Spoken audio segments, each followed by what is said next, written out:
keeps it alive. Turner wasn't there. Bounces into the corner. Energy still around. Justin is there for the shot. Justin! Justin! This is Rocket League.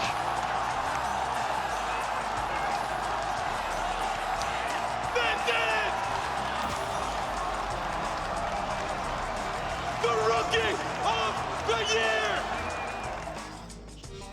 By far, the standout player of this season's RLCS was NRG's Justin. And Justin really did something special at this season's RLCS finals. I'll be honest, I really wasn't sure how he was going to perform. We've seen a lot of rookies who can play really crazy online, but then when they play at their first live tournament, a lot of times that pressure affects them. I mean, how could it not? And it's happened time and time again, not just in Rocket League, but really in every esport. Now, this wasn't just any LAN. This was the biggest stage Rocket League has ever seen. And in terms of mechanics and just overall playstyle, I've come to believe that Justin is one of the craziest players Rocket League has ever seen. Even when you just watch him hit the ball around in free play, it's like you're watching someone play a completely different game altogether. Now, since I've been watching Justin play for a while now, I figured it would be fun and hopefully helpful for you guys to just take a look at his overall playstyle and talk about what makes him unique and what we as lower level players can learn from a player like Justin. Before I get into the video, I want to let you know that this video is sponsored by GAMERLINK. GAMERLINK is a free app basically for players to connect with other gamers, whether it's to trade or just find somebody to play ranked with. It's really an amazing app, and if you haven't downloaded it, I definitely recommend that you give it a try. I've put a link in the description below if you want to check that out. Alright guys, I hope you enjoy this one and I hope you find it helpful. Be sure to leave a like if you do, and also subscribe for more content like this. Alright, let's get into the video. The first and most obvious thing we can learn from Justin is his speed. It's easy to think that when you see someone flying around the pitch, whether they're in free play or in a match, that they just play that way. That's just how good they are, and there's really nothing you can do to have that kind of speed. What we don't see when we watch high-level play is all of the hours that go into perfecting all of those little things that make a player faster. Things like wave dashes and half flips and aerials off the wall. So how do you get this kind of speed? One thing that a lot of pros have told me is that they spend a lot of their time in free play, like maybe even hours sometimes. And for them, the thing that will set them apart from other pros at this point is really mechanics and speed. All those little touches off the wall, those dribbles that are just slightly faster than what you're used to. Free play is really the best place to get quicker as a player. Now, the real key to playing fast is anticipating what's going to happen next. Nobody's car actually goes faster than anyone else's. It's just what you do and where you go that makes it seem like you're playing faster. So the way to actually do this is to play more efficient. Playing faster is really just playing more efficient. So learn how the walls work. When you're falling from the ceiling or coming off a wall, you need to be able to practice all those half flips and wave dashes to get to your destination faster. And you can't do that if you don't know what your destination is. So you have to be thinking about where the ball is actually going to end up in relation to where you're going. So you're always thinking about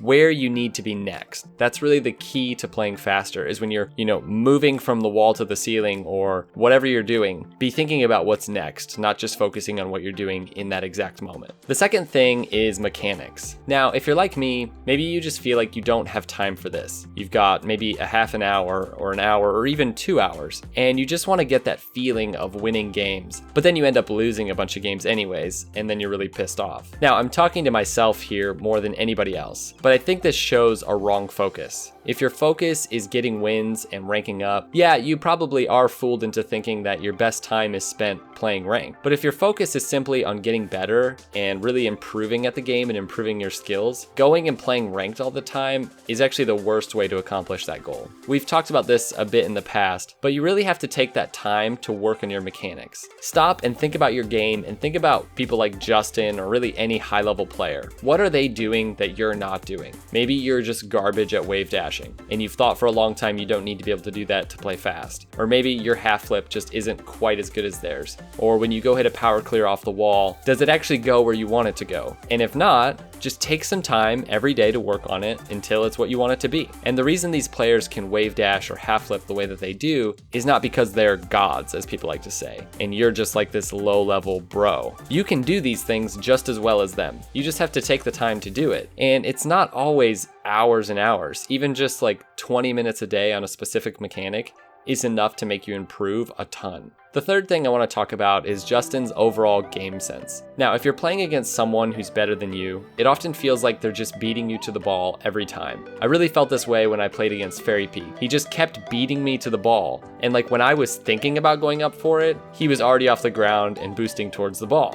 And I see this in Justin's playstyle even more than a lot of other pros. He simply doesn't hesitate, whereas I often find myself in the midfield sort of deciding whether to go or not. And I'd recommend trying this. Just go play a game, whether you're playing ranked or not, and force yourself to just react. Don't think, just react. When the ball gets thrown off the backboard, or you're just challenging at the midfield as the last person, just react to the ball and to your opponent and make it all based on reaction. And it's really interesting. The only real way to get a better understanding of when you can or can't challenge is just to practice challenging. This works backwards too. If I go play someone who's like a plat or a gold rank, I will literally beat them to the ball pretty much every time. I've learned from playing more and interacting with challenges more what it takes to beat your opponent to the ball.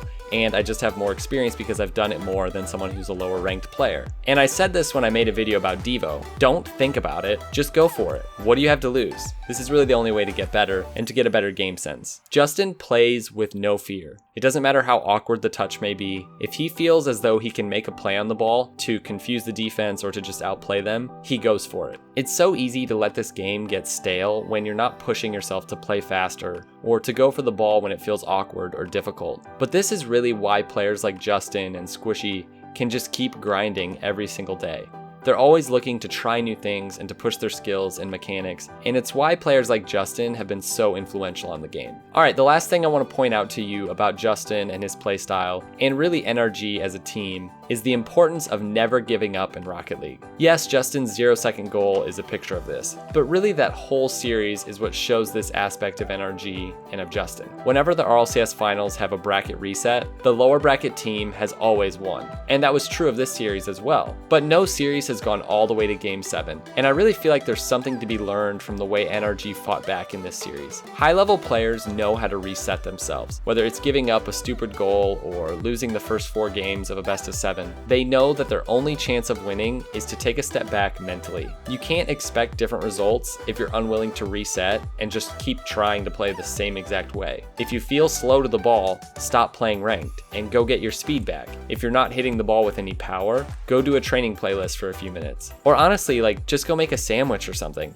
But don't let 1 loss or even 5 losses make you think that you now suck and there's no hope for you. I'm saying these things because I've honestly felt that way about Rocket League lately. I'll be playing really solid and ranking up, and then I'll just have a terrible night where I'll fall all the way back down. And I've realized how stupid it is to keep playing ranked in those moments. You can't get those losses back then. Maybe later, maybe tomorrow, but unless you change what you're doing, you're gonna keep losing. And I've realized the reason this is happening to me is because I have this goal of getting Grand Champ, and I'm too focused on just getting wins. Like I'm so happy when I get a win, and I'm so much more upset when I get a loss, as opposed to a couple months ago when I was really just playing to improve. And I feel like that's the only way to approach this game. Alright guys, that's it for this video. I hope you guys enjoyed this one. Again, don't forget to check out that free app I mentioned earlier called GAMERLINK if you're interested in connecting with other players. It is by far the best place to do so. I've put a link in the description below. Also, be sure to check out Justin's Twitch channel if you haven't already. His stream is amazing, he's incredible, and it's super entertaining to watch him play. Alright, we'll see you guys next time. Peace out.